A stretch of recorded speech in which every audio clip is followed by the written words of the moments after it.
From the top. Okay, we're ready. Go ahead. All right.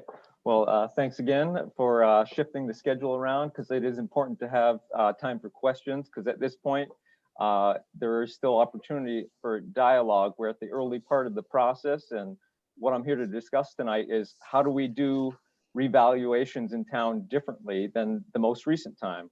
As you're all very aware, the most recent townwide revaluation occurred in 2018 into 2019 when it commenced. And I'd like to discuss what we learned from that and what I propose moving forward we should do differently. Am I able to share my screen, Paul? You should be. Do you see the green shared? Yes, I'll try that.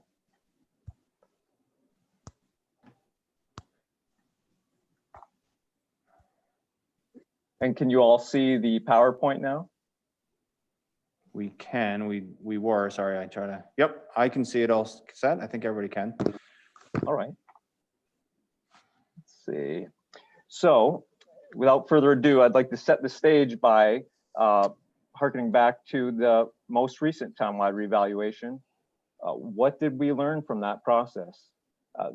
Perhaps the most important thing, we waited too long for it to occur. It was almost 15 years in between revaluations. And when that occurs, that long of a wait, many taxpayers experienced quite drastic shifts in their assessments to their properties. And also, when there's that long of a gap, inequities tend to gradually increase. So some people are closer to market value and some aren't. So people don't feel like they're paying their fair share the longer those inequities are around. Another key point of what we learned from the last time around was, in hindsight, we could have communicated far better with taxpayers, and that would have improved the understanding of the process if we'd had better outreach, especially early on, about what each phase entailed and timelines of expectations, and also education on what the methods and standards are that were going to be utilized. And then, of course, reporting of outcomes in a timely fashion. Also, in terms of time, I wasn't the assessor at the time of these revaluations occurring, but I was informed that if there had just been an additional month or two, not that much time, that extra month or two would have made quite a bit of difference if there had been that extra time to review all of the adjustments before the final implementation. Certainly there was time to review, but because it was such an intensive process occurring in such a short amount of time, relatively speaking, there wasn't quite enough, and that resulted in perhaps errors or abatements that might not have needed to occur if more time had been dedicated to review. And a few other noteworthy lessons. We had an outside company, KRT, perform the reval. And moving forward, we'd like to propose that it's in-house by staff on the town. So the assessing staff, myself, and other people. And another lesson is the cost. When the town waits so long, there are some large costs involved in hiring an outside company. It's often a team of 10 or so people out in the field all day, every day for several months, in addition to other analysis performed. So although you may forego some annual budget costs, when you actually have to perform that long-awaited revaluation, there's quite a bit of cost involved. So taking that all into consideration, the next logical step is, well, how could we do that differently and kind of account for those things that we wish we had done differently now that we know? So I propose that we do them more frequently and we do them in-house, performed by our own staff. I've devised a plan, which I'll go into more detail about, that it would be every 3 years, there would be a cycle in which the third year would be the implementation of new market adjustments. I feel like the specific term of 3 years would provide predictability for taxpayers versus haphazardly, or it might seem as such if it was every 2 or 3 or 4 years. Every 3 years, they'd know what to expect and plan for potential changes in their assessments. and it would help maintain that equity. Things wouldn't be allowed to get out of balance for too long, if at all. And then someone might ask, why every 3 years? Why not 2, or why not 5? I find it 3 years strikes the perfect balance, but there's also some specific reasons that I think it serves the purpose the best. Particularly, market update or revaluation is based upon, in large part, sales that occur across the town. And sales over the course of the 2 years preceding the 3rd year implementation would be used for each revaluation. So every time you perform the 3rd year revaluation update, it would be a completely new data set for that new market data update. But furthermore, it would ensure that there would be sufficient sales in all parts of town, because it needs to be town-wide, not just select parts of town. So in any 1 year, there might be a part of town that might not have any sales or might have 1 or 2, but if you wait 3 years, there would certainly be sales enough to justify the way you would have to adjust all of town accordingly.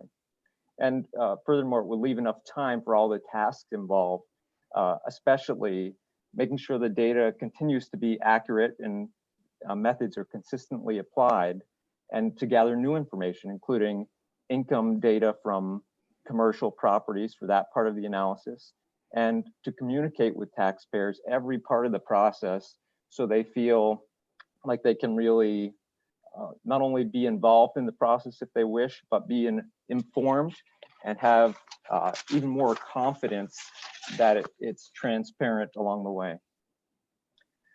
This next slide I bring up as I title An Explanation of Methods and Value Changes. When and why are property assessments subject to change? You might think, oh, every 3rd year a market update, so what happens the other 2 years? Well, that's on the side of this slide that says annually. It's important to note that it's already been and will continue to be a practice that every year values can change on a property by property basis. The most common thing that you would experience would be new construction, of course, and land subdivisions. Most people tend to recognize that new value is created by that. So of course, those properties that had a new construction on it would change. But there are several other reasons that need to be considered every single year. Change in use might be, did it go from exempt to taxable, or did it change from residential to commercial? Physical damage might be as simple as there was a fire or a tree fell on the building around the time of the assessment date, and we need to consider that. Obsolescence, a little less common, but that might be an example of, say a large shopping mall had triple the vacancy it did 5 years ago. That would need to be considered in the valuation of that property. And then also, last but not least, new information is considered every year. Oftentimes, this is brought to our attention by taxpayers, especially when they feel they're being taxed for something that isn't accurate. For example, someone might say, I only have 2 bathrooms, not 3, or I have a asphalt roof, not a metal roof. All those things are very valuable. Certainly, there's other considerations that they might bring to our attention, acreage, different encumbrances to their ownership, like a right-of-way. But it's important to note, just for full transparency, that the town performs reviews as well. So it's not only things that are brought to our attention, but things that we discover.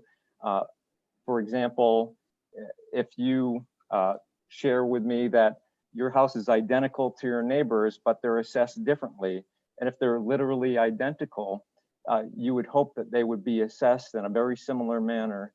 And then, so we would investigate that. Or if something else is either brought to our attention, we must consider it each year, but that's on a property by property basis each year. The difference with the right side of this slide, that every 3rd year would be the new practice moving forward, the market updates. So instead of waiting 15 years, every 3rd year, we would perform an analysis of all the sales. And even before that, we consult with different industry data for construction costs to update our pricing tables and our software, which is part of developing a replacement cost for the buildings before they're depreciated. But getting back to the end result of that process, a sales adjusted cost approach, if you will, all properties are then adjusted to bring them in line or more so with current real estate market. So if your assessment was only 90% of the actual sales price, when this occurs, we would hope that such properties would be closer to 100%, because that's the end goal, to bring it closer to a market value. And all three approaches are considered in this mass appraisal approach. The income approach itself usually only pertains to commercial properties, but all three approaches are considered in all instances. And once again, just to reiterate, on this third year, that's when all the properties would be adjusted, and they could go up or down depending on what data is shown in the market. So to get a little more specific, but not as specific as I will get, here's an example of my approach for a 3-year cycle, an example of what the priorities would be for year 1, year 2, year 3 in this example. And the priority for year 1 and then into year 2, starting from the very top there, would be reviews for consistency and accuracy. We have a whole lot of records on file, whether it be in our office or in the code enforcement office through permit data and in our database, to be able to perform some analysis before we even step sight on someone's property. But then that often ends up in us knowing which properties are flagged for further review and inspection. And we then go do that. And then furthermore, the use of technology tools is becoming more and more possibility to perform great depth of analysis. Just one quick example, you might be very familiar with the tools like Google Earth. Well, there's tools available to assessors that are, multiple times as sophisticated as that, but similar through the use of aerial photography.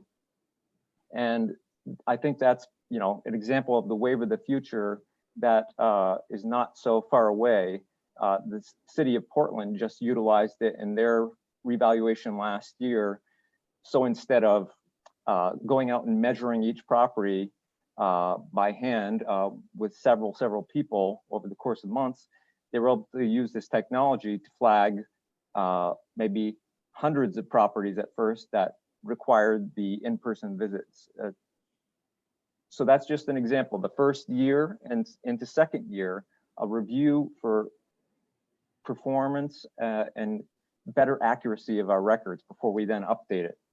And then moving down one, in year 2, we begin to gather some information from the market, including income information from commercial establishments and construction costs, and if there's any market trends to be aware of for the following year when we adjust properties values. And then moving to the third year itself, this is the year in which the proposed market updates will occur every third year. At the very start of that year, we update the pricing tables for construction costs, and it's calibrated to Scarborough. And there's resources through Marshall and Swift and CoreLogic, which we already have available to us, that are available to put in our system to develop the tables. And then we use the sales from the 2 years preceding, year 1 and year 2, as well as from the first quarter of year 3, to perform the ratio analysis, which again is what is the assessment divided by the sales price, and you try to bring that from whatever it is, whether it's below 100 or above 100, closer to 100, and get as close to that as you can with greater quality.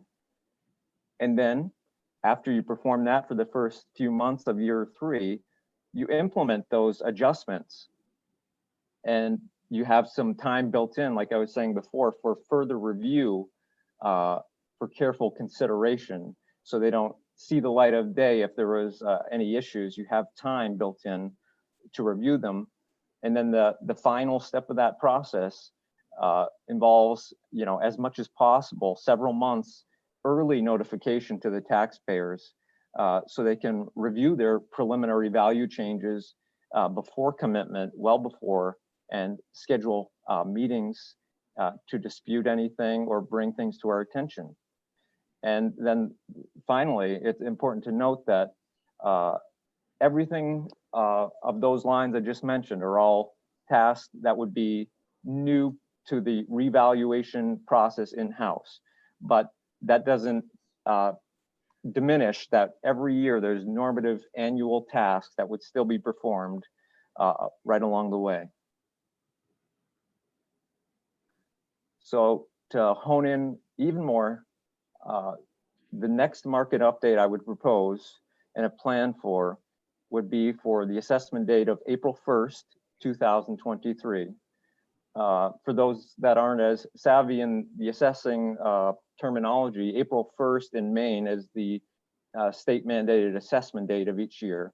And the implementation of it might not occur till the tax commitment, which is historically August in Scarborough, but it's the assessment as of April 1st of a given year. So if we start on the far left side of this slide, we'll see year one. That's we're already in that year, December 2020. We're almost halfway through this fiscal year. So you will see the priorities this year, just the brief highlights, reviews of known issues, things that were brought to our attention. We're seeing, are there any more of those issues that people brought to our attention that we can look at all properties for that same issue or two and correct them if at all possible, and then implement that before commitment this year. So everyone's got that same issue or two corrected accordingly. And then for the communication to taxpayers, I want to provide more accessibility to our methods and an explanation of them. It will take probably a couple of years to get it where I'd like to be, but that doesn't mean some can't happen this year. So I want to make some of our methodologies available on our website for clear information, so they don't have to come asking me on a case-by-case basis, which they're still welcome to do. But so there's advanced notice of that publicly available. And then advanced notice of any changes. We already do this annually, but I'd like to get it even earlier. Last year, we got advanced notice of any changes out, whether it be new construction or corrections, out to property owners by late June, early July. But I always aim to get that sooner. So if we know there's going to be corrections or adjustments, it'd be great to get them out in May or even sooner if possible. And then the first year culminating with commitment on August, shift to year two. Now in fiscal year 22 on this, how to improve the data this year would be to find procedures to look for potentially unknown issues that could improve and fine tune the data set that we're about to adjust in the third year. This would mean increased inspections around town and implementing the corrections as needed. And it would also involve prepping to request income data and also research on cap rates, which is part of the income approach process for commercial properties. The communication highlights this year would be ramping up that education and outreach content on the website and beyond, so people feel the process is transparent and they know what we do and how we do it. And certainly ramping up how are we going to do the best PR for year three, so people feel they know what the process is going to look like in year three. They know the dates and timeframes, and they know what to expect.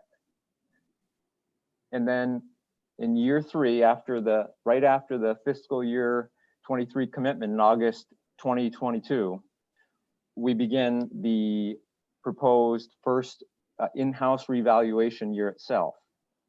For the data, we would update the cost pricing tables, as I had mentioned. conduct the sales analysis with the sales from the 2 years preceding, implement those adjustments, and then consider the income approach for all commercial properties as well. The communication would be of utmost importance this year, especially to be clear with all messaging, not only on the website, but through other methods, mailings, the newsletter, whatever else is appropriate. We would certainly discuss with council or any interested taxpayers and beyond for feedback on how they think they'd like to be communicated with in the prior year, so we know how we can do it best. And we'll give early notice of those preliminary assessments, so there's time for review and meetings, and then their corrections can be made before commitment to result in less need for abatements or appeals.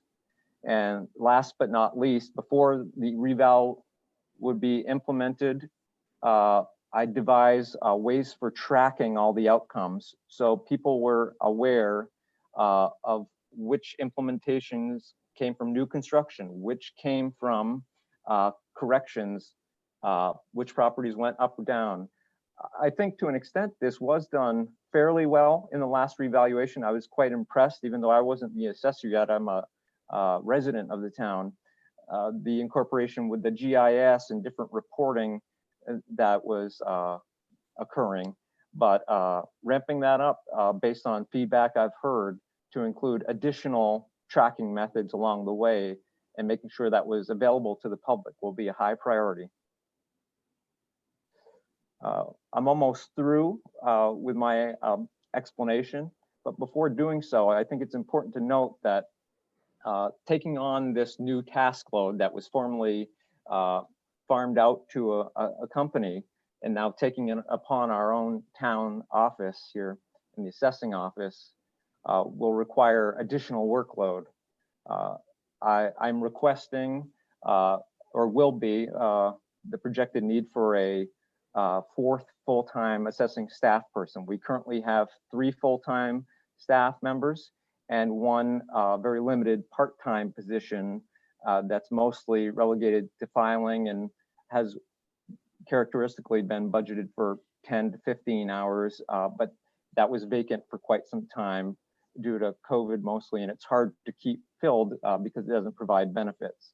But furthermore, I think, as I'll allude to this little portion on the right side outlining different towns, I completely contend that Scarborough is a complex town in terms of its real estate market and the types of assessing that needs to occur. There's quite a breadth and depth of types of real estate and properties in Scarborough, whether it be commercial, industrial, residential, and there is continued development. So the workload is only increasing, not only in amount, but complexity. So that's with or without in-house revaluations. You know, it could be argued that a 4th staff person would be warranted, but due to this new proposed workload increase of taking on in-house revaluations, which will include a lot more tasks as outlined, including, but not limited to, far more inspections than normal. I think the 4th staff person will be necessary to make this happen. So I alluded to it, but I listed a number of towns here that have more staff members than us in their assessing office, full-time staff. They're not all perfect comparables here, but it does show that other complex towns, for various reasons, have been willing and able to provide additional staffing. And I think the town of Scarborough is on that threshold as well, certainly if there's a new workload. And then the only other immediate budget item related to taking on the market updates in-house every 3 years would be the very first time that fiscal year 23 budget. I do believe to do it as best as possible, I would need some hands-on guidance from someone who specializes in this. And I think it would be moderate and minimal cost, but it would be well worth it. There's several veteran assessors in the state of Maine. So it would be someone local that are mentors and colleagues of mine that have done this in their own towns and for other towns that have expressed the ability to help guide me in it. So not to do it for me, but to show me the few things I haven't done before, only done in theory in classes I've taken, so that in future years, I too could be an expert and not require their help except for that first in-house revaluation in 2023. Nick, might I suggest, let's hold this last slide just in the interest of time. We'll share it Sure. out. But this is something we can certainly spend some time with Finance Committee and through the budget process as we bring this proposal forward. I'm just Sure. sensitive to time and want to make sure we have time for questions. Yes, of course. So in summary, I've said the lessons learned and the plan moving forward for the 3-year cycle and performing the revaluations in-house, with the next one occurring on 4/1/2023. And I explained some of the needs I think will occur to make this happen. Thank you, Nick. You want to stop sharing and we can field some questions? It's hard for me to see everybody when they're so little. Okay, any questions for Mr. Cloutier? Councillor Johnson. Yeah, thank you, Nick. I think it's a great idea. I tell you, listening to you, the first thing that jumped in, that popped in my mind was how would you address periods of hyperinflated prices like what Scarborough was seeing now because of COVID? You know, their houses are selling way above asking. People from out of state are moving in and they're getting a deal. You know, we think we're making a gold mine on our house and they're getting a deal. So I'm assuming that might be short term. I'm kind of hoping it is. So in your sales analysis from the prior years, do you adjust those values in some way so it doesn't really skew real values? Sure, that's part of the reason for the 3-year cycle proposed. Because if you were to just take the most recent 6 months, let's say, of sales, it would be skewed, especially if the market conditions were to go back to what we are normally accustomed to. So the first part is taking a number of years, 2+, to make sure it's actually consistent trends. Furthermore, if 1 year out of those 2 or 3 years is very different than the others, and then there's a shift, there's ways to use data analysis to trend those up or down accordingly, because at the end of the day, you want to get to April 1st of that implementation year. So if 3 years, 2.5 years from now, at the first market update, it's dramatically changed, any sales that we would use in the coming year may have to be trended accordingly, and there's ways to use data analysis to do that accurately. Thank you. Councillor Gleisten and then Councillor Anderson. Yes, Nick, very, very encouraging. Yeah, really appreciate the presentation and all the work that went into it and all the thought you've done so far on this. I'm sure with the help of your staff as well as management and administration. So, you know, I had a couple of thoughts. One was in terms of communicating with the property holders. You know, one of the things we had wanted to do as a part of this process was produce the property card with the tax bill. And I realize that's 2 separate systems. But, you know, some smart IT person should be able to figure out how to do that without it costing us a whole lot more money. And, you know, I would say if we could have an insert of that, you know, how is my property tax bill calculated? Well, it's based on what we think we know about your house. If people were to get that every single time they got their tax bill, they would be really familiar with what the town thinks of their house. So if they had it, if it was over assessed, we know they come right to you. If it's under assessed and we're missing something, you know, we know that maybe they don't come to you as much, but they would at least know, hey, the town doesn't know that I have refinished this, you know, this part of my basement and it's not in the assessment or something. So, you know, if there was a way to do that, if not, I would, you know, suggest an insert with the bills that would point people to the website, again, that says, hey, how is my top property? How is my assessment calculated?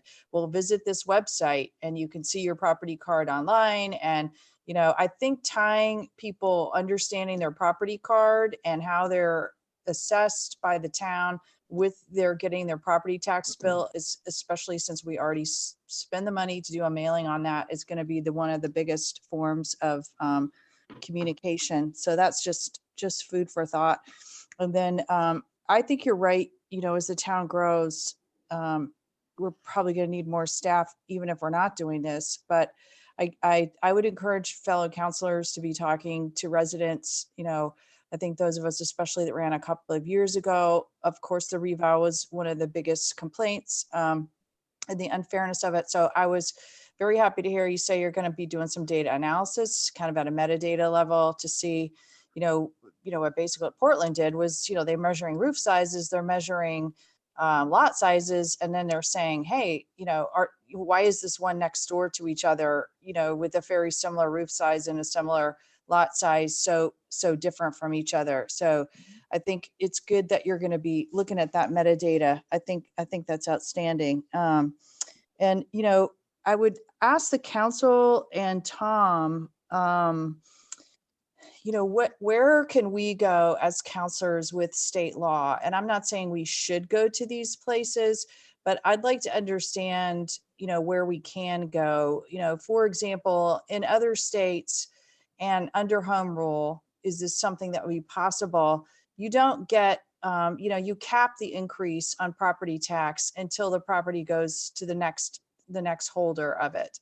And that doesn't mean that, that people, we always get the revenue we need. It's just a factor of with the property value divided by our budget. But, there's something to be said for people to understand how much their property taxes are going to go up year after year.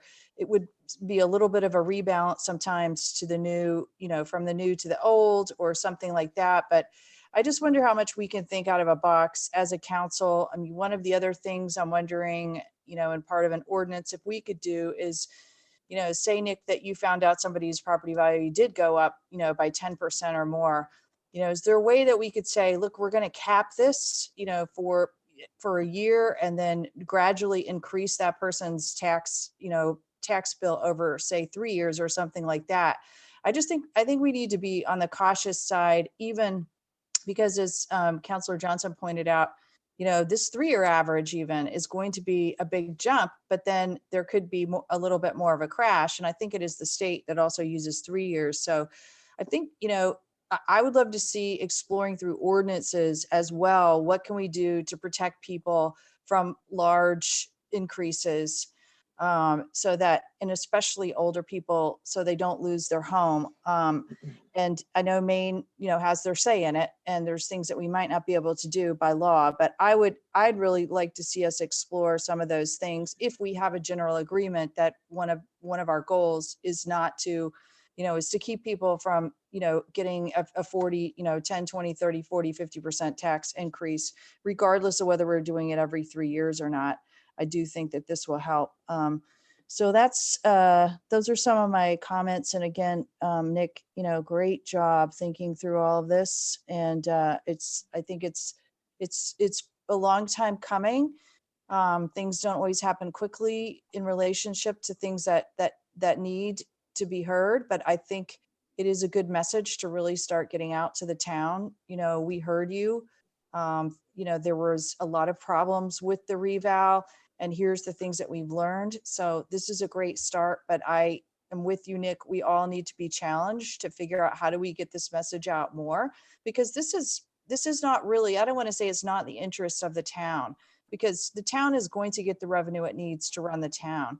This is truly based on input of how people want to run the town and how they want to see their property taxes go up, in what way they want, and our ability to try to respond to that. So I think people need to understand, that there could need to be a bigger investment if we're truly serious about, wanting to have this as a priority. Thank you, Councilor Glycine. Counselor Anderson? Yep. Yeah, thanks, Nick. I have just a couple questions. So when it comes to doing it every 3 years, I'm just curious, what do other towns do? Is that the norm, or is it different? Sure, it kind of, there's a wide range of ways in which revaluations occur across Maine. That's largely because there's different size towns with different capacities for such work, or different assessing staff in each town, whether or not they're capable of doing it themselves or have to hire companies.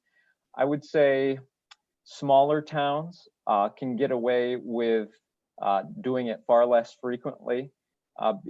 And maybe they even have to, because they have less staff. They can't do all the work necessary. And furthermore, they don't have the amount of sales to do such an analysis as easily. Scarborough has 500 plus usable sales for analysis every single year. But some towns have, 10, 100. It varies greatly depending what part of Maine we're talking about. And then, so I would say smaller towns almost exclusively go very infrequently and then have to hire someone to help when the time occurs. But it's a smaller cost because they have a smaller town. What Larger. What about for those towns that you had listed where you're comparing Sure. FTE? I would Like, say a couple of those towns I know perform them in-house and have for a while, and they're able to do that because they have a large enough staff and they have an assessor that is capable of the analysis in-house. I think, but half of those towns I know for a fact haven't done one in several years. The city of Portland used to work for Wells. That's on that list. Neither of them have done it for several years, and they had to hire companies to do it when they did it last. They couldn't do it themselves, the size and scope and of whatnot of the task. I think the trend for the towns that are willing and able is to do it more frequently. But the first time or two you do it, it's hard to get the taxpayers used to it. So you have to be really on purpose with your messaging and your methodology. Thanks. Just one other question. So you mentioned in the beginning that the errors and abatements that happen, you said what you thought the primary cause might have been related to time and how quickly I think things happened. Were there other things that came up that were lessons learned that can be applied to the future to try and reduce that further? Sure. One of those is because the town staff, myself included, have more intimate knowledge of the town of Scarborough than an outside staff that's just coming in for 6 months and didn't know Scarborough before that. I think the background knowledge we have will lend itself to improved accuracy at every step of the process. And because there's only 3, hopefully 4 of us performing all the analysis, and we meet with each other every day, we will keep that knowledge garnered in-house versus once the revaluation company left, whatever they learned in the field is either in our system or gone with them. It all remains in-house if we perform it, which leads to improved accuracy and control over the process every step of the way. Great. Thank you. Councilor Hamel? Yeah, thanks, Nick. I want to join the other counselors in saying great work and appreciate your initiative and your fresh thinking here. Very impressive. It's bold. What you're proposing is a major change. So I'm kind of curious, where'd you get the idea to do this, the 3-year program? Yeah, I only know of other extremes of doing so. I have a couple of mentors that do it every year or two. I think that's too frequent, especially if the last time we waited 15 years. I think there wouldn't be enough time to do it with due diligence and carefully at first. And I'd be very cautious of that. On the flip side, I think my predecessor had mentioned his vision before he left was every 5 years. That was kind of maybe a different school of thought, that you have to go to every property over the course of that 4 years preceding. I'm aware of modern technology methods that flag properties for in-person review that can speed up that process from 5 years to 3. And furthermore, because we just had a full measure and list, if you will, revaluation where every property was visited, at least on the exterior, if not interior, our data is in quite good shape that we wouldn't need to do that again right away. We would just need to go to targeted ones that I can figure out and then look at all the properties data wise, but you don't need to knock on every door right away again. Yeah, so I just want to build on that point a little bit, because the idea of like doing everybody every 3 years, I mean, the one advantage in not having done it for so long, you know, and this is obviously not recommended, I think it was a painful process last year for the reasons of a delay. I'm concerned that given the growth and the development and this hyperinflation period that we're in, that this could be punishing to people, you know, who are getting their properties appraised every 3 years, and in some areas, even in town, great disparities from areas, you know, that appreciate even faster, the beach areas versus the rural areas. So I would be very concerned about unintended consequences of those sort of things, and would just like you to maybe speak to how you think you could, you know, work through that. Sure. I would take as much methods as possible to guard against any of those fears coming to fruition. I don't necessarily have all the specifics for you right now, what I would or wouldn't do when the third year comes, but I think that the more frequently, within reason, the 3 years that you do a revaluation and have 3 years of data under your belt, you can take that all under consideration. I think market fluctuations occur in a year or so. 3 years is solid data. That's a solid trend. And even if it's up and is hard to swallow, there's enough data behind it that it would be accurate. And furthermore, what the state requires of an assessor to do is to get it close to market value within reasonable. If it's too far below, say you let it get to the 80% again, because you don't do it for long enough, I believe that's greater disparity than if we continually review it every 3 years. I see. And just final thing is the idea of taking stuff in-house.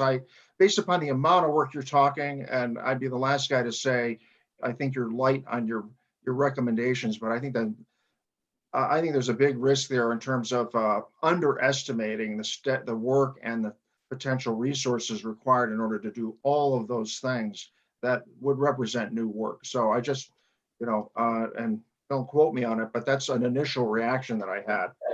And I'm pleased to hear that, because I can take it under advisement if you have any specifics to recommend as we get closer to budget season, even if it's for a future year. You know, I don't want to set myself up for failure. I want to be ready to perform all the tasks, of course. Thank you. Thanks very much. Great work. Yeah. So, Mr. Hamill, you just recommended 3 new staff members. Are you on record? He said, don't quote me. I kid. I didn't quote you. Councilor Katarina? Yeah, Nick, thank you so much for this. Being in the real estate field myself, I understand that keeping up with market values and whatever, it can be challenging. And I think that what you're laying out to me makes a lot of sense. I think 3-year cycles. I've been in the business since 2002. I think 3 years is a good stretch of time to match cycles, or at least try to track them. Because when you do wait 15 years, is what happened here, then yeah, it's a huge whack to a lot of people, because they're so out of, you know, what the market value is. So I think what you're proposing makes tons of sense based on my knowledge of real estate market. And just for my fellow counselors, just as all politics is local, so is all real estate. And I think in Scarborough, we're extremely fortunate because we have a very diverse base. We don't just have just residential. I look at towns like Cape Elizabeth, which has like a zero zippity doo-dah for commercial base, on which to balance, because you don't want to have all your eggs in one basket. But it's not the pandemic that's made prices go up. It's lack of inventory. Now, to some degree, yes, people are waiting maybe to sell. But overall, the National Association of Realtors will tell you that it's a general lack of inventory overall right now, and a high demand from buyers because interest rates are just amazingly low. It's almost like free money. So I know, and I know some of you are gonna go, oh God, here she goes. But the growth's not necessarily a bad thing. It's when you've got to look at where you're going to grow, how you're going to grow, how you're going to keep diversity in the tax base. But the fewer houses you have and the greater demand, it's basic supply and demand, then housing values just shoot through the roof. And I would hate to see Scarborough become such a so-called exclusive community that we are forcing people out. And we don't have a diverse balance of housing types within this town. But anyway, that's my soapbox for tonight. But again, thank you, Nick. Yeah, that's what you've done. Looks awesome to me. Thank you. I just had one thought that occurred based on some of the previous comments, especially Councillor Hamill's, about what if properties values increase, in this third year. That's hard for taxpayers. I completely agree, but it's important to note, and I'm preaching to the choir, the actual tax bills they receive is a function of their assessment and the budget. So even if their assessment goes up, if the budget remains either flat or moderate increases, which are assumed in normal years, their taxes wouldn't necessarily go up, that much, even if their assessment did, because it's redistributed in accordance with the budget. Thanks, Nick. Councilor Clucci? Yeah, great job, Nick. I'm excited. I think you've really taken this to heart and put a lot of work and effort into it. And I remember when the town manager was looking to bring you on, he wanted to make sure you had the analytic abilities that I think would allow us to take some of this stuff on as a town. And I think you've clearly got it. I think 3 years makes a lot of sense. It's a good balance. I think some of the concerns that I had from other councilors, had to do with the leverage effect of, sporadic markets. And, you get 500 sales and you're going to extrapolate to 9,000 properties, what's happening there. And I think going to 1,500 sales or 1,000 sales, by taking a couple years worth of data will help to balance that. And I think you stole my thunder with, I think the other thing we're not necessarily thinking through is, because we've been stuck in this mindset of we're going to raise our tax rate 3% every year, just because your value goes up doesn't mean your tax bill is going to go up. There's an offset there with what you're actually spending, and I think we're going to have to, as a council, as we transition to this methodology, rethink how we communicate our budget targets, because really, this is going to help stabilize the tax rate. You're going to go up for a couple of years, and then you should come down every time we do a reval, unless inflation goes negative or something like that. But so yeah, there's a lot to think about, but I think it's really good progress. And to do this with, I didn't get the full math, but it's not even a full FTE that you're adding right now. I think you're taking a part-time and making it permanent. Did I understand that? That's so, correct. Yeah, I would, similar to Councilor Hamill's comment, let's make sure we give that some serious scrutiny and thought over the next couple of months to make sure that you can handle what you're saying. But nice job. Thank you. Thank you, sir. Any others? No. With that, just a quick reminder, YouTube is not working simply because I stopped the recording during our recess, so that is completely my fault. I am recording this. It will be posted on YouTube, hopefully by tomorrow. I will download the recording and have it back up. So I do apologize. That was my fault again for stopping the recording. I should have let 15 minutes of us being on recess to keep recording. However, with that, since this was initially a workshop, I am going to go to the public just to see if there's any public comments. I think it's only fair. So if there's anybody in before I let Nick off the hook here, if there's anybody in the public that would like to speak, go ahead and raise your hand.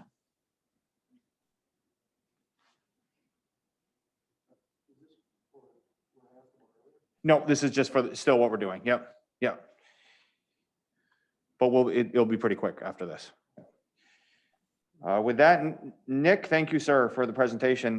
Much Thank you. appreciated. I think we are all collectively very impressed with the initiative, and it's nice to have somebody in the background mulling over solutions. I think this is very responsive to what we just went through. So thank you very much, sir. We appreciate your time. Thank you. Have a good night. You too.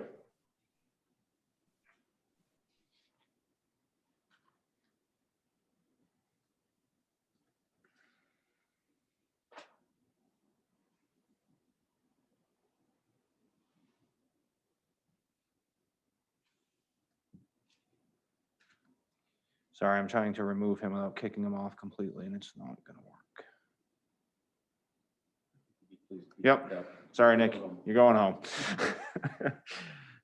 Okay, with that, we are on to, excuse me 1 second, sorry.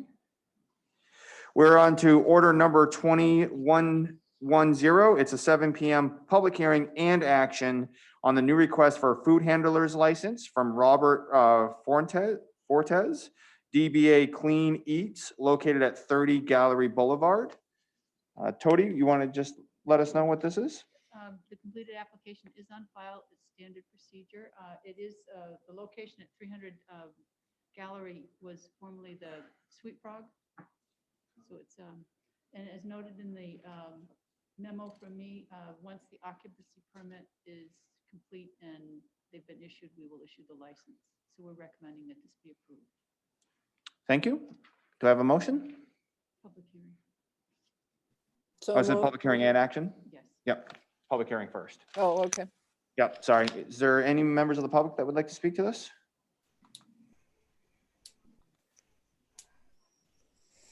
Okay, seeing none, is there a motion? So moved. Second. Discussion? Tody, a quick question. Do you know the nature of the, like, what kind of food it is? I do not. Okay. I wasn't in the office when the application came in. It's just clean. We know it's clean. Okay. Councilor Hamel, did you have a question or comment? You asked my question. Yeah, okay. With that, Tody, you want to call the vote? Counselor Pucci? Yes. Counselor Gladstein? Yes. Counselor Anderson? Yes. Katarina? Yes. Counselor Johnson? Yes. Counselor Hamel? Yes. And Chairman Johnson? Yes. Thank you. It's unanimous. Order number 20111 is a 7 p.m. public hearing only on the new request for the following marijuana establishment licenses and schedule final approval for Wednesday, December 16th, 2020. They are Marshview Medicine LLC, located at 52 Sergeant Road for a medical marijuana cultivation facility, and The Processor LLC, located at 71 Pleasant Hill Road for adult use marijuana manufacturing facility, and Portland, Maine LLC, located at 71 Pleasant Hill Road for an adult use marijuana cultivation facility, and All Kind LLC, located at 71 Pleasant Hill Road for a medical marijuana manufacturing facility. Again, this is a public hearing only. If there's anybody in the audience that would like to speak to this, I do have one email I will read into the record. Did we say Liam Gallagher is available? Should Yep. we have questions?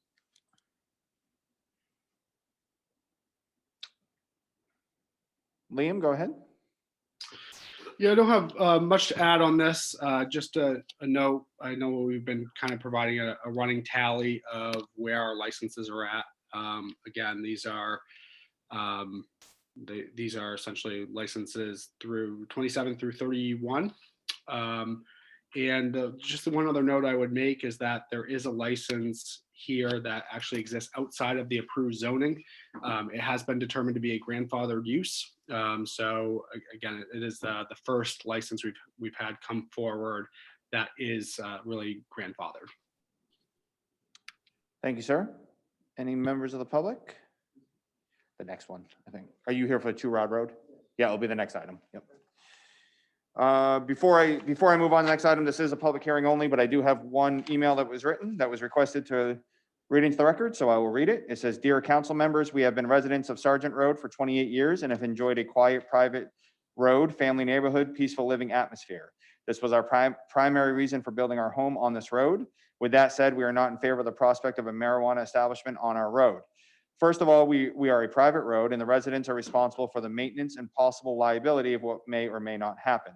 Our private road does not have regular police patrol service. This could potentially affect our liability insurance policy for the road. Secondly, we're not in favor of the possibility of additional traffic that would result in this establishment. Thirdly, is retail allowed in the RF zone ? And would this set a precedence for all private roads? It appears to me that a cultivating facility would result in an excess amount of retail customers. This type of business, in our opinion, should not be on a private neighborhood, but rather in a commercial or retail area of our town. We feel an establishment like this will also have a negative impact on the value of our properties, which we have loved to maintain throughout the years. Additionally, the cultivation of marijuana has an odor, an awful skunk-like odor. We appreciate your consideration in not approving the marijuana establishment license. Please confirm that you've received this email, and we would appreciate if someone has read this into the meeting, as we may not attend. I have replied to the residents. This is from Jerry and Donna Appleby, and I'm not 100% sure their address, but it's definitely 4 Sergeant Road. So with that, I will close this public hearing, and we are now on to old business, which is order number 2105. It's an act on the request for the following marijuana establishment license.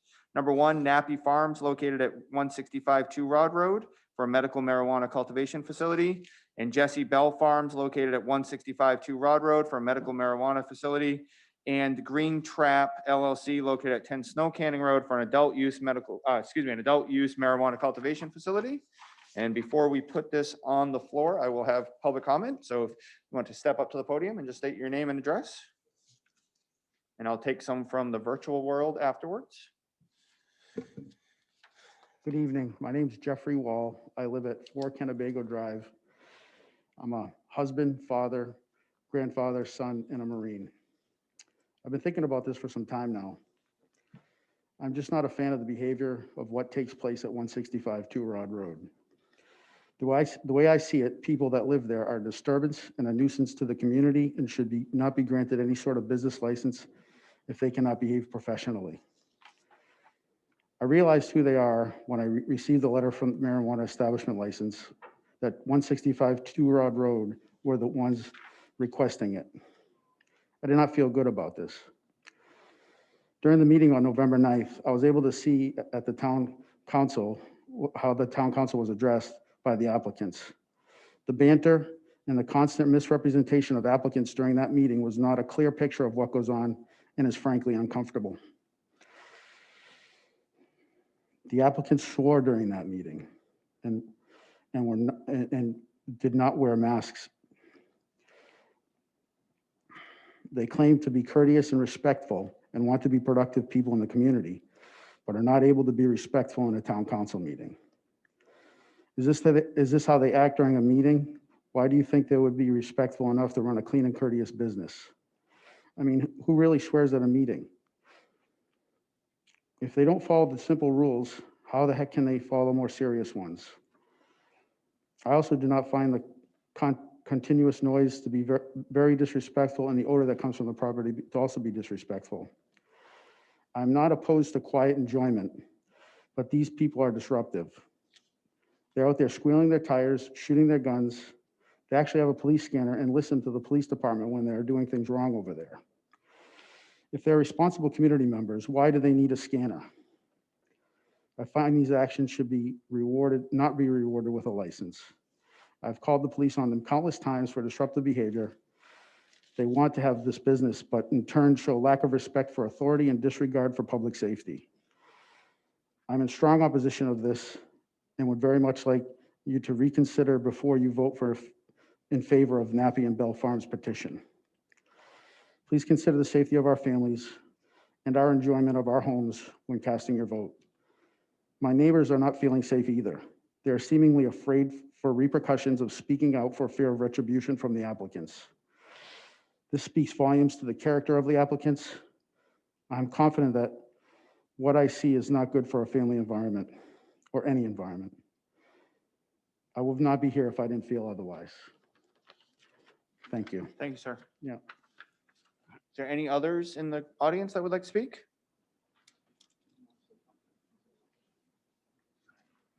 Yeah, a little bit. Just state your name and your address before. Yeah, my name is Tanto. I live in 2 Kennebago Drive.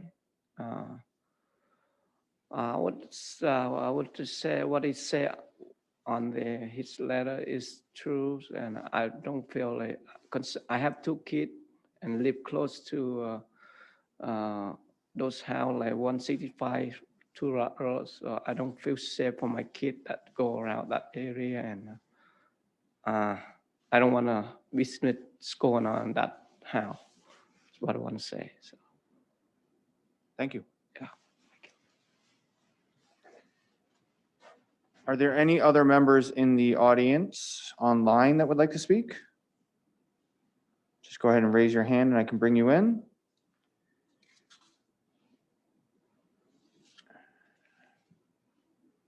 Okay, I am seeing none. So with that, I will take a motion So moved. and a second. Second. Okay, discussion? Counselor Johnson? Yeah, I don't want to break protocol, but definitely hear the public comments. Just want to remind folks that, you know, the state of Maine does allow growing marijuana in the state of Maine. The town cannot say you can't grow marijuana in the town of Scarborough. What we can do is put some rules around that, and that's what this meeting is about. Once those rules are around the marijuana operation, if the rules are violated, then there are consequences for the grower. So we're going to be voting on this, and you know which way it goes. I don't want you to think we just totally discounted what you said. We did hear you, but understand that there is a process, and that's what this is. So if anytime you smell the odor or whatnot, definitely, I think we're setting up some hotlines for consumer complaints. Definitely utilize those, and they'll be addressed. Thank you. Thank you. Counselor Gleisten? Yeah, so I had some questions on this. You know, I will be voting no. I have voted no on all of these. The voters of Scarborough voted no when the referendum was barely passed statewide. The voters of Scarborough actually voted this down. So I continue to vote no on these. But I did have a question of Liam. So I think, you know, these folks are requesting medical marijuana. Is that correct in terms of what they're asking for? That's correct. They are these two licenses that we've received public comment for this evening are medical cultivation licenses. Yes. Medical cultivation. Okay. And so under the law, the medical part of the law did not change significantly. So they would have had the right to have done this previously to the new law. Is that your reading of it, Liam? Yeah, so all of them are medical cultivators. Essentially, they are caregivers. So under state statute, they have the ability to grow their medicine for their patients. What is, you know, sort of this, we've heard a lot about this idea of kind of grandfather. I think I just referenced it in the last public hearing. Essentially, the state allows you to regulate where that can happen in town, so long as they weren't in operation prior to that December 13th, 2018 date. But we can regulate, but we can't prohibit caregivers from cultivating or growing medicine for their patients. So that's where there is a distinction here as far as these operations go that aren't afforded to manufacturers or adult use operations. Right, which if someone, you know, so if people kind of understand the town, we can only do so much within the law that we're given by the state of Maine. So, you know, one of the things, if people, you know, and I know it's a long road, but if you do have concerns and issues around the law, would be to definitely talk to your state legislators as well. So I think Liam has explained here, especially with this medical marijuana, there are very special laws that do that. Now, Liam, they're not requesting a retail store, but we did hear from some other residents in town that there are sales that occur on the premises. Can you explain how that works? Is it patients come and they can buy there and that's still not considered to be a retail store, or how does that work? That's correct. So patients, caregivers have the ability to provide their patients with medicine, which, we differentiate that between retail because, there is these patients have medical marijuana cards. That is the relationship. It's not, it's not a retail operation where you can walk in and there's a display case full of all sorts of, it's only them providing medicine. So essentially their marijuana they cultivate, they can provide to patients. So that is the distinction. They can't stock their showrooms or homes or businesses with other products that they don't actually cultivate and grow. So now, so that makes sense. So, so we have limited ability, of course, to regulate that, but who is in charge of enforcement of that? So if someone goes beyond what they're supposed to do and they do start selling other things, it becomes much more of a retail. We just heard some residents talking about increased traffic in certain areas from people going back and forth. We heard other residents speaking of this with some of the other areas. So is it the town or the state or both that actually goes into these establishments, or, so the same way that we have an ABC liquor board to ensure that liquor is sold legally and properly, who is doing that enforcement of how the operations are actually happening? So that would be the Office of Marijuana Policy would be, I think if there's a concern around someone who's licensed as a caregiver at the state level and has a marijuana medical cultivation license at the local level, and if the concerns are operating outside that scope, then I think the Office of Marijuana Policy would be the call that person would make. Now, if they had their caregiver license suspended or revoked, then that would automatically trigger a revocation of their local license. So that would be, essentially that would be a prohibited operation if they were not licensed to be, adult use, which is a separate license through OMP, adult use, or providing, other products outside that scope. So, and I would assume that OMP would take the calls of any resident from the state that had concerns about a license that they are granting. Yes, that is my understanding, Counselor. Okay, so the other thing I was struggling with a little bit, Liam, I looked at the zoning on this, and it appears to me, so Kennebago Drive is RF.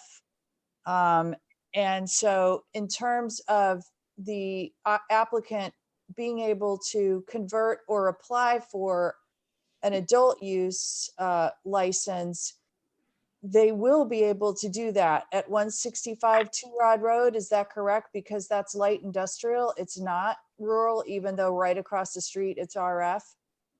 That's theoretically correct, that they could apply to make a transition to adult use cultivation. They are zoned in light industrial, and just across the street is RF.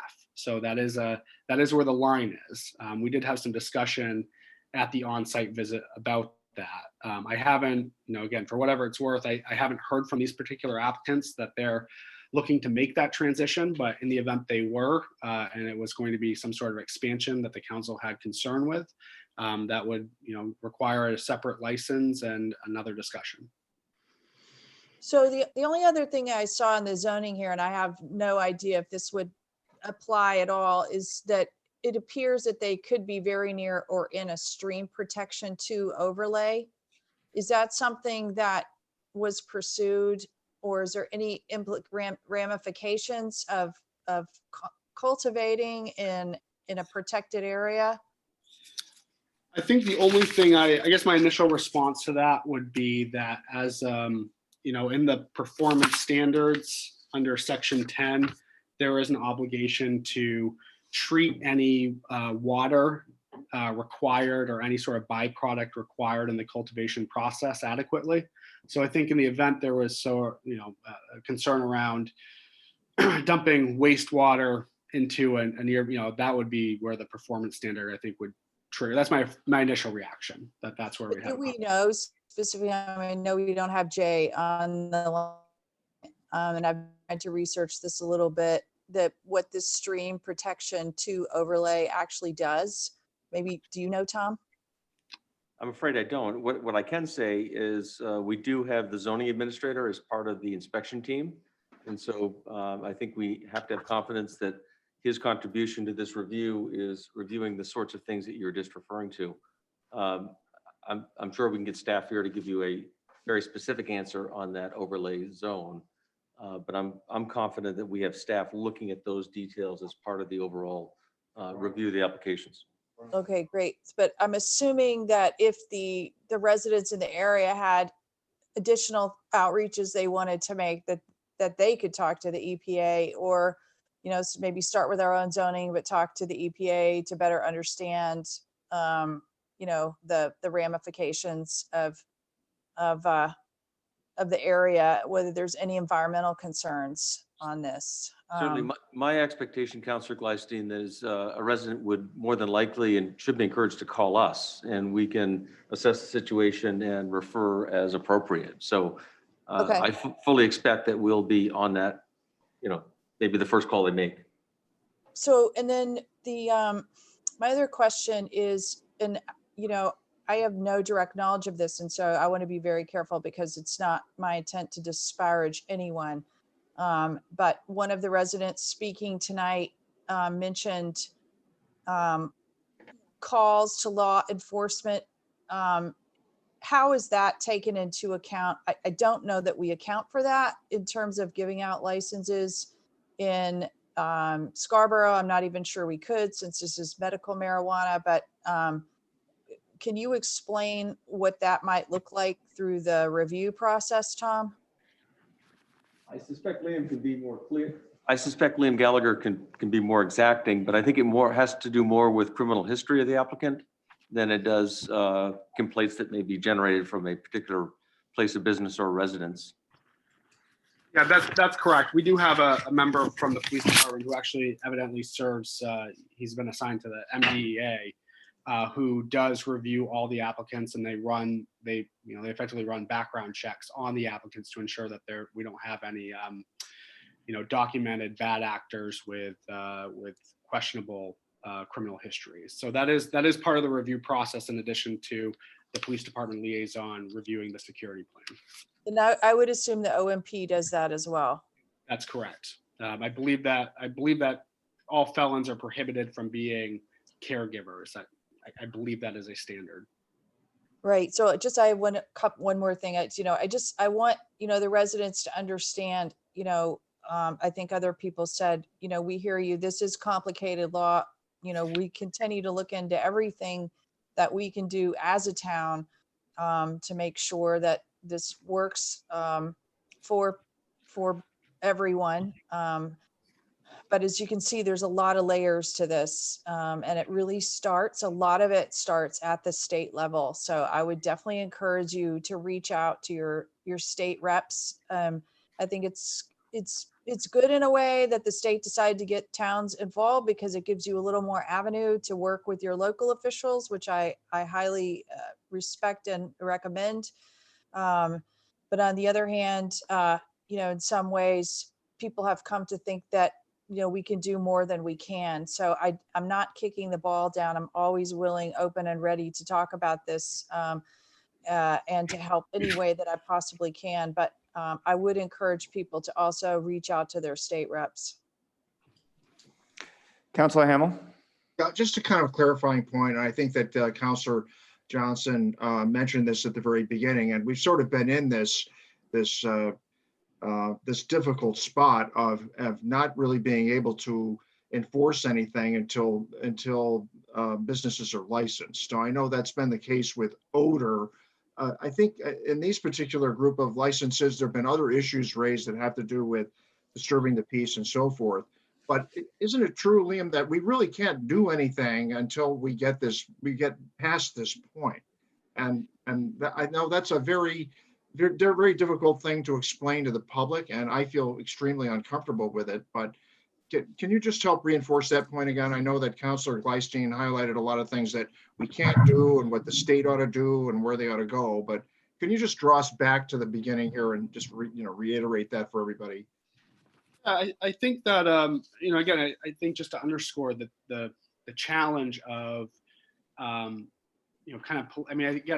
it feels like it's on the council to approve every, specifically cultivation, which again, I think by my last count was 26 of the 33 licenses we've received. And, as we kind of pointed out earlier in the discussion, it's really the ability for us to say no to an otherwise compliant applicant is really, really difficult. And so the ability to regulate cultivators specifically, which is, again, it is a unique operation under state statute, that really the mechanism to do that is to have this licensing process and performance standards for them to adhere to. And so, if that answers the question, but yes, it's complex. If you look at the ordinance, there's 2.5 pages of performance standards that they need to comply with, and there's specific opportunities to revoke or suspend or have punitive action towards license holders who don't comply.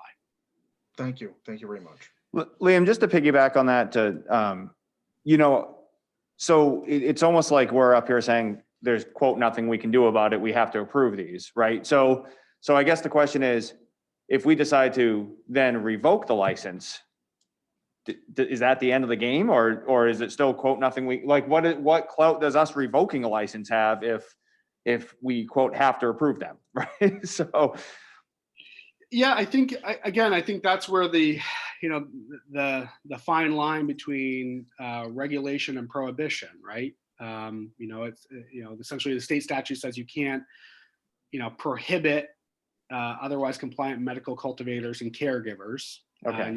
Their operation, but the fact that if and when we have a marijuana cultivation applicant or license holder who's non-compliant with our performance standards, then we'll see where that goes. Obviously, we're continuing to seek voluntary compliance from our applicants and giving them the standards that they need to meet. But if we cross that bridge, well, it could get, it may get tricky, but we'll have to cross that bridge if we need to. And I know you just said this, but I think it's important to re-say some of these things. Essentially, we can't deem them not in compliance until we give them a chance.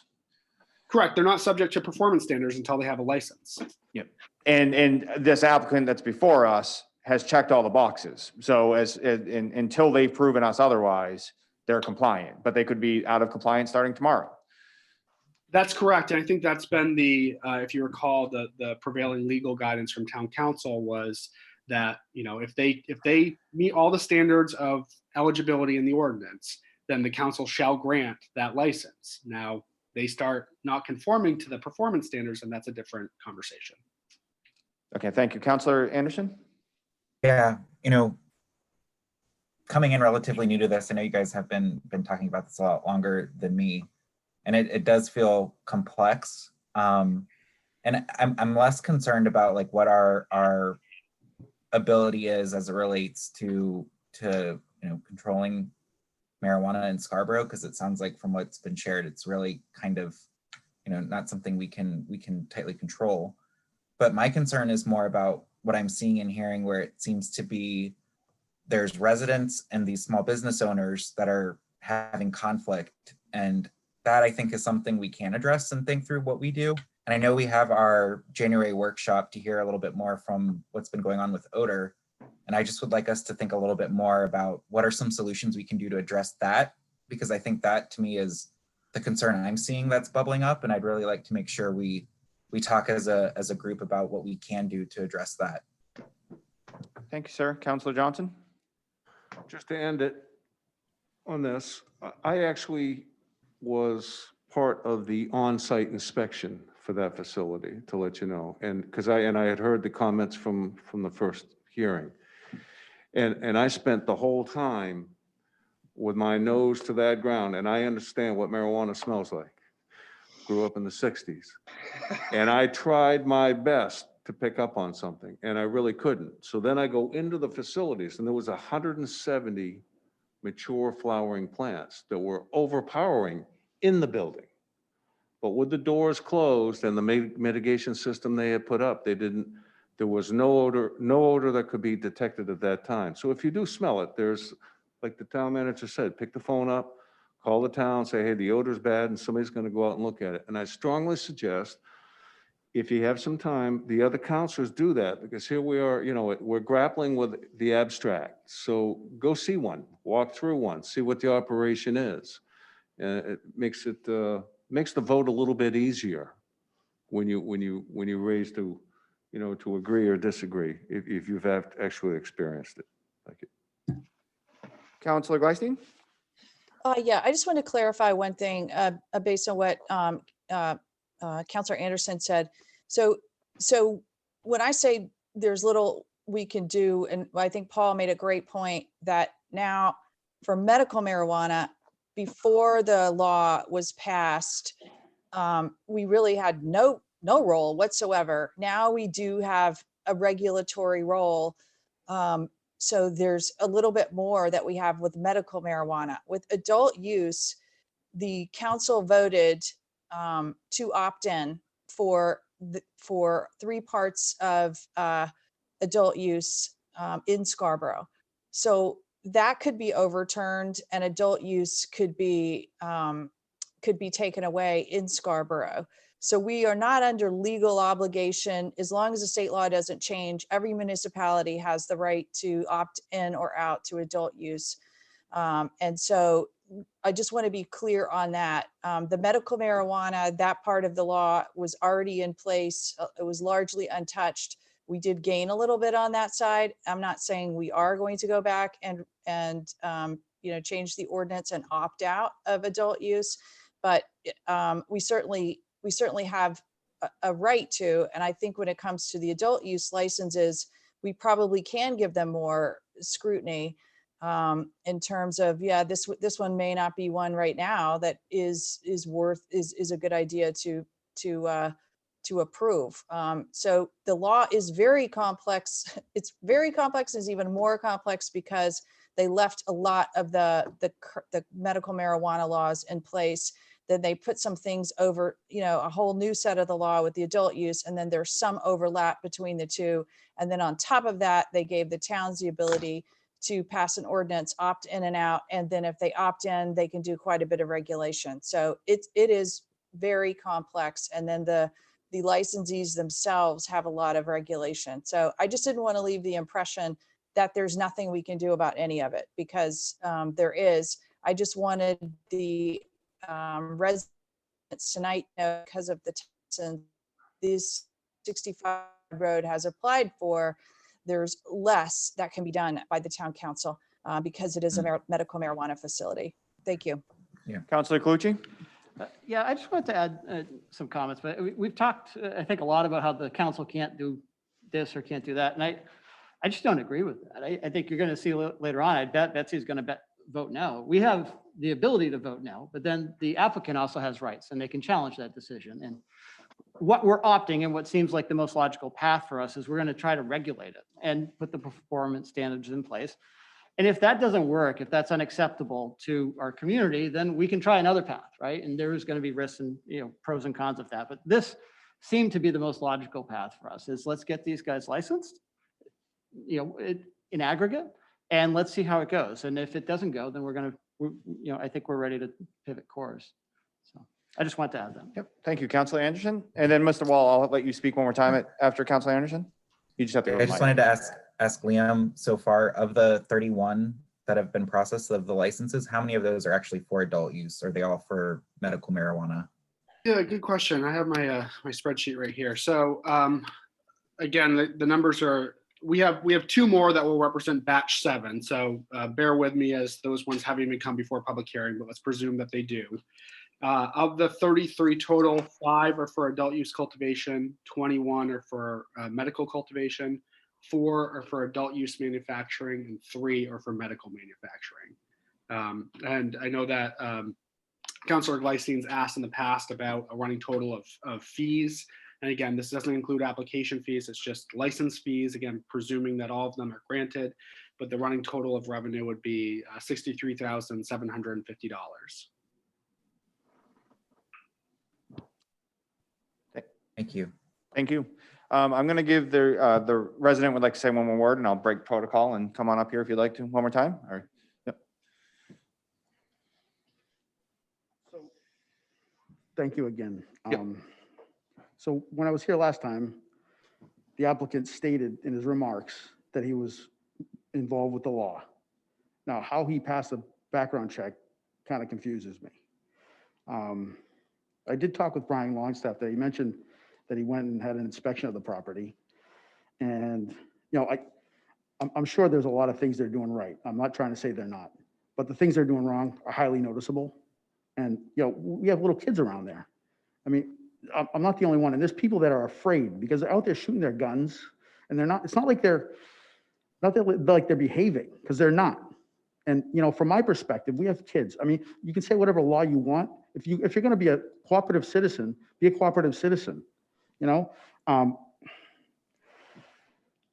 don't know what else to say to you to stress my point, but I mean, I think the fact that the law is there and the way it's written, I don't really think the law is written to cover everything.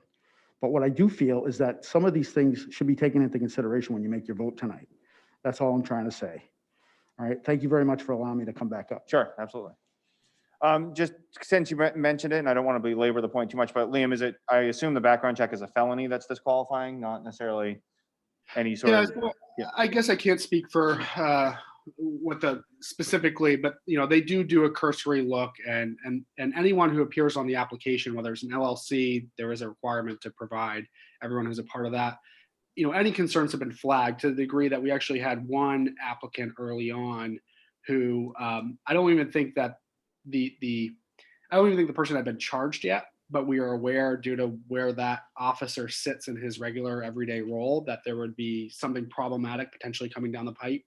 And so that individual, that applicant, actually withdrew the application, reformed a LLC, and without that individual present. So I certainly can report back to the council on the specifics behind that. But yes, OMP would do a pretty thorough criminal background check. And so a caregiver, my understanding is a caregiver would not be granted that ability if they had a criminal record. Okay, thank you, sir.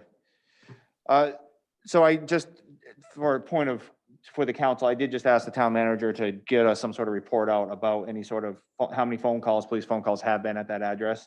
So we all have an idea. I do think this is an unfortunate situation, because I think we have two confounding things here, right? So we have the marijuana establishment request, and then we have neighbors that are not really acting like good neighbors. And, you know, unfortunately, I feel like there's more issues in the neighborhood than perhaps what we're looking at right now. So I guess it's probably not helpful, but I'm voting for this. I feel like that it's the logical progression, as been mentioned before. But I meant it when, you know, I might have said it slightly in jest 2 weeks ago, but I meant it as far as, you know, Santino's brother, and that neighbors have essentially come up to us and said, these guys are not behaving like good neighbors.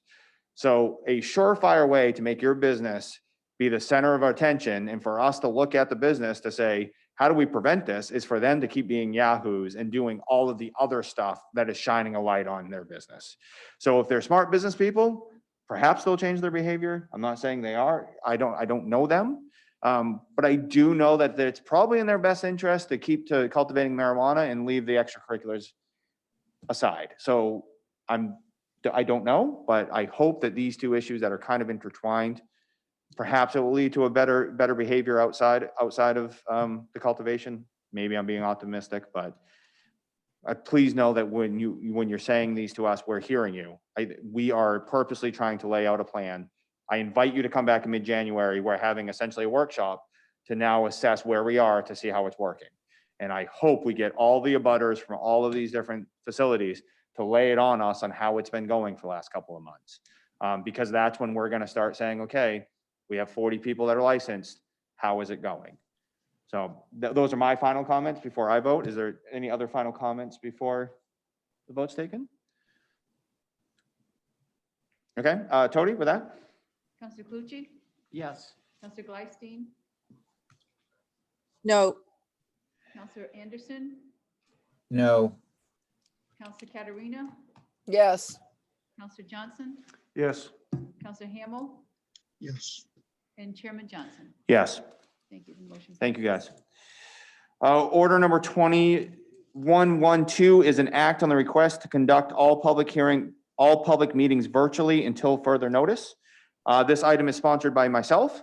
I simply wanted to put this on the agenda so we could just have an open discussion about whether we feel it's in the best interest of us to go revert back to all virtual meetings. Just for some clarity, a vote in the positive is a vote to go virtual. So yeah, a vote in the positive is a vote to go virtual. So I'll put it on the floor. And is there a second? Second, Okay, and discussion. Councilor Clucci. It's lonely at the beach this time of year. I'm there alone. So I don't feel unsafe coming to town hall and having a meeting for an hour or two a week. We're very well spaced. We have plexiglass. At the same time, I totally respect anybody that does not want to come here, should not. And if I wasn't feeling well or had been a close contact, I would certainly stay away as well. So I think the fact that we have options or more ways to participate is actually helpful to the work that we do. So I appreciate you actually bringing it forward for discussion, but I don't see a strong need to move remote right now. Thank you, sir. Any others? Councilor Katarina? yeah, I mean, I can see both sides of this. I have not been at a meeting yet since probably March, live, and that's because of my own personal situation and with COVID. And I think having hybrid makes a lot of sense. However, given what's going on with COVID numbers and the potential surge coming up, we may have to switch on a dime to go back to all virtual. I think virtual works really well. I had to go to a planning board meeting in South Bristol this week, and thank God I didn't have to drive up there. And I think you're going to see more of that. However, I do get that there are members of the public who, for whatever reason, don't use Zoom, don't have website access, whatever. So I guess, Mr. Chair Johnson, I'd like to know where you're coming from on this too. Oh, yeah, I'm not supporting this. Okay.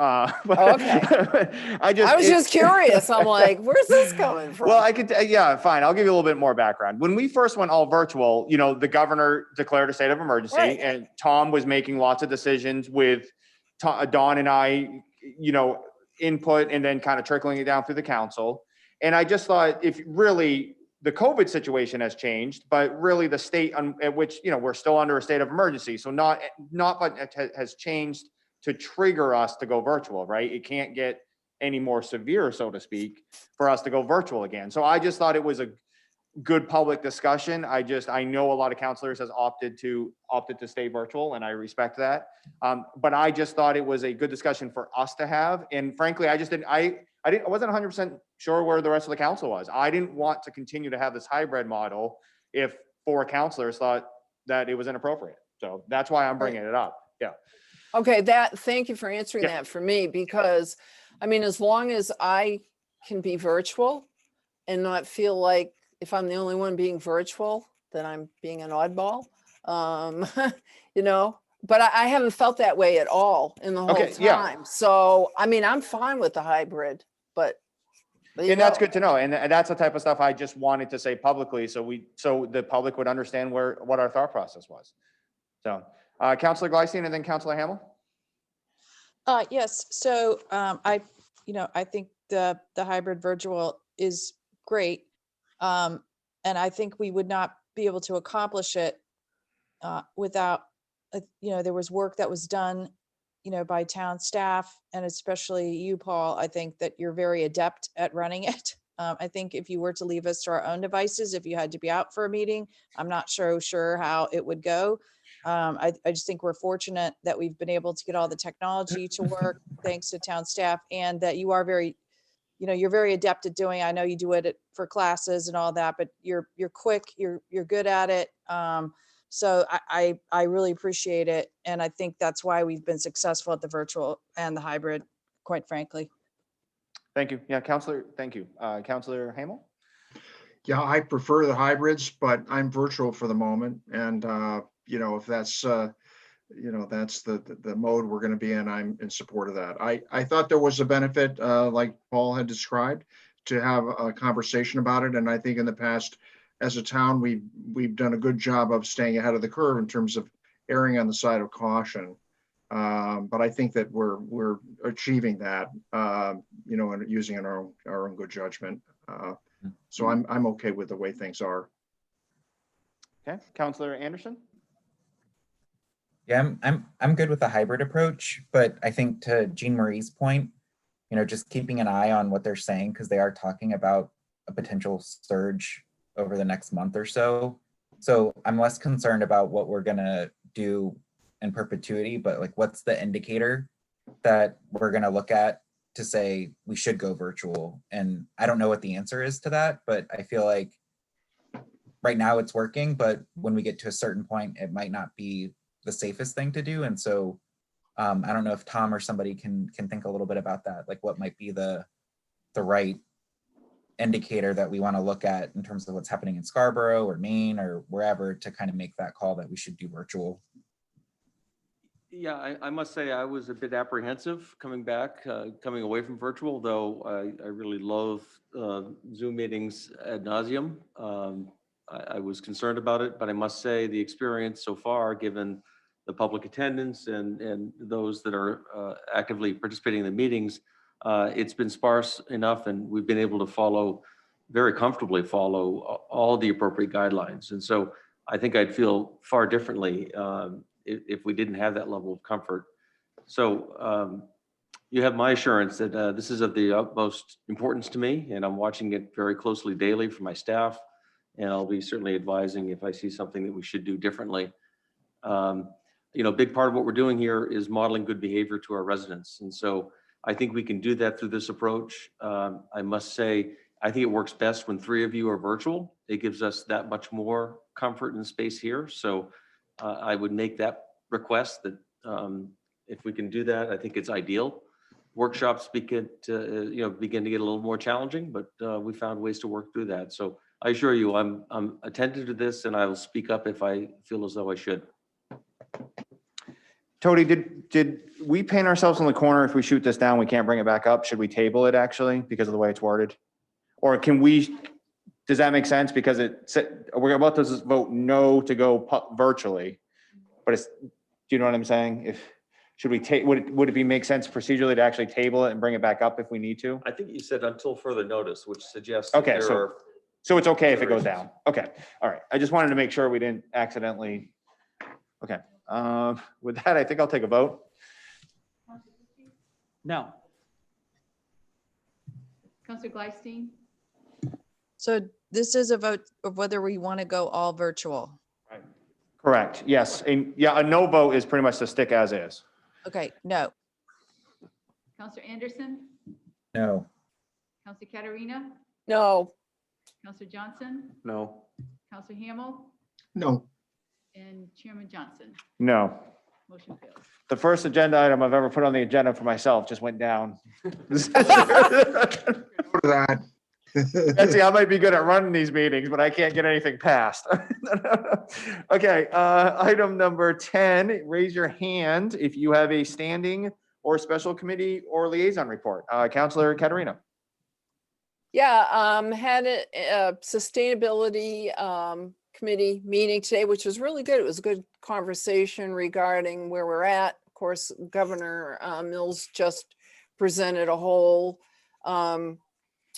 renewable energy plan for the state and addressing climate change and whatnot. So we had a discussion about that, but what came out of it, and I sent an email to Tom, Paul, and Dawn, was one of the members suggested, well, it'd be great for us to go to the town council, just real briefly, 10, 20 minutes max, do a quick presentation on what sustainability committee is for anyone who's a new counselor, and then just bring the council up to date on what they're working on and whatever. And I thought it was a brilliant idea. And we also talked about maybe we should be doing that with all the committees, particularly maybe the first quarter of every year, just because we've got turnover on council or whatever. So that did come out of sustainability today. I haven't had, long-range planning is Friday morning at 8. And we will be looking at the public hearings, you know, what we got back for feedback. I encourage any counselors to attend if you can. Obviously, it's on Zoom. And I thought the public hearings went well. I can't remember the exact numbers, but we had pretty good turnout and some good feedback. And as you know, I'm not sure if you guys have seen them, but we've gotten some good written feedback from different groups and people also. So I will be able to report more on that after our meeting Friday. That's it for me. Thank you. Counselor Anderson? Yeah, so we had the Library Board of Trustees meeting last week, or maybe 2 weeks ago at this point. And, you know, good conversation. I know they had interest in the comp plan and revisiting it. And I think they've shared some edits with Jay to consider to bring it up to date with some of the plans around the library expansion. And they are going pretty much full speed ahead with funding to, you know, help support the architectural design and, you know, campaign work that they want to plan for next year. So things are going to be moving very quickly, I think, for the library expansion project early next year. The other one for the Board of Education, I just think, just for awareness, which you all might already know, they've been engaging a lot with the Mid-Atlantic Equity Association to talk about how to build inclusivity better into the curriculum. And I just think it's something that we as a council should just kind of keep on our radar, the progress that they're making, since we did pass that anti-racism resolution, and there's opportunities, I'm sure, ahead of us to kind of figure out how we might do something similar with an association focused on town government potentially in the future. So I think it's just something to watch. That's all I had. Thank you, sir.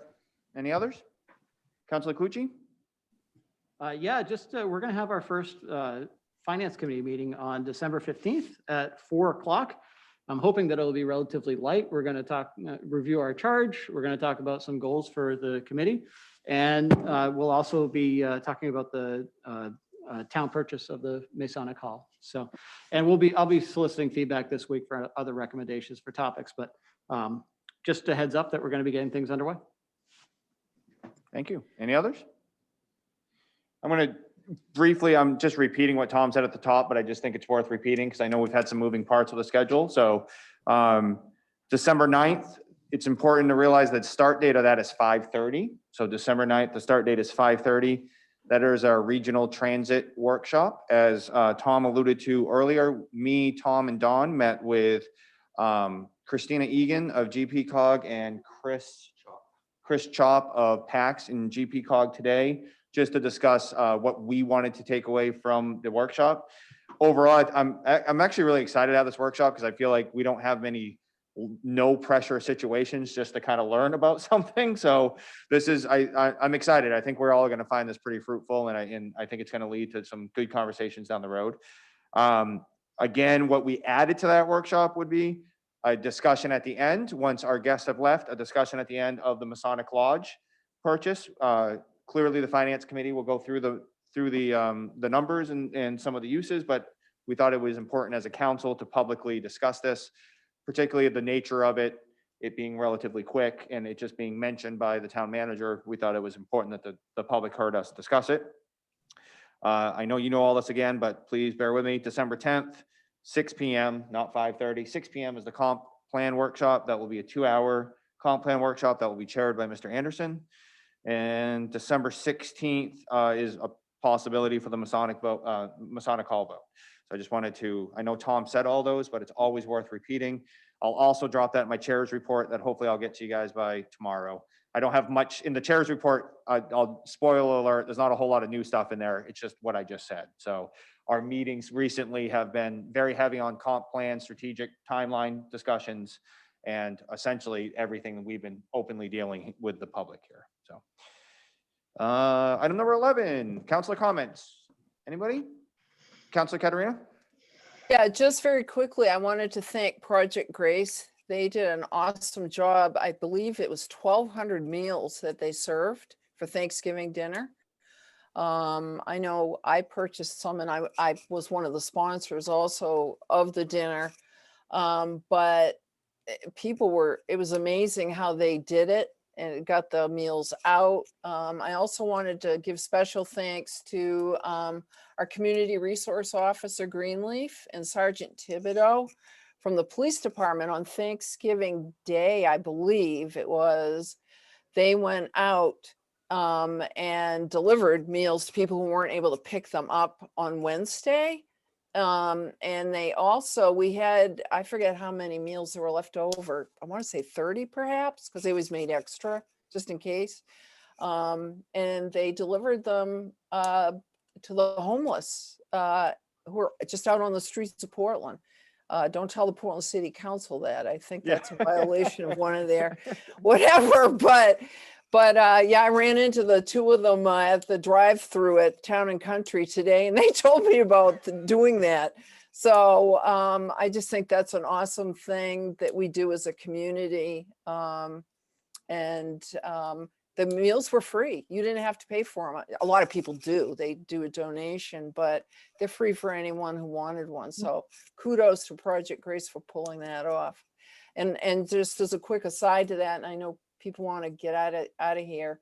I know we don't have the clink bags to pick up because I've always been the one who says, "Oh, get your clink bag." I hand them out with the fuel assistance program.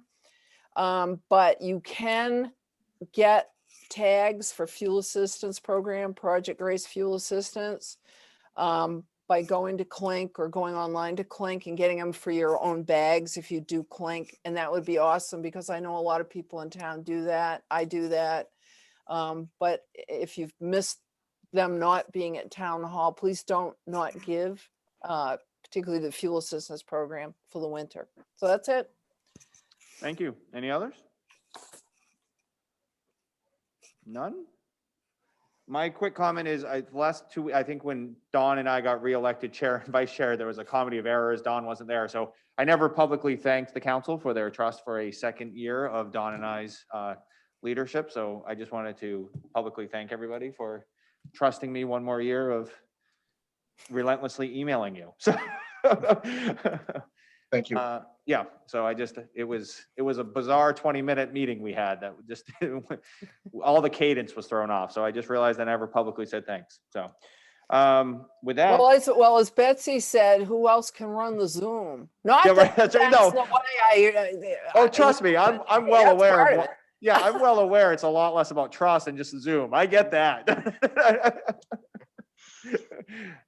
All right, with that, motion to adjourn. So moved. Second. Tony? Counselor Clucci? Yes. Counselor Glystein? Yes. Counselor Anderson? Yes. Counselor Katarina? Counselor Katarina? Yes.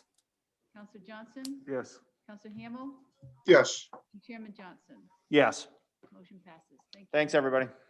Thank you. Thank you. Good night. Good night.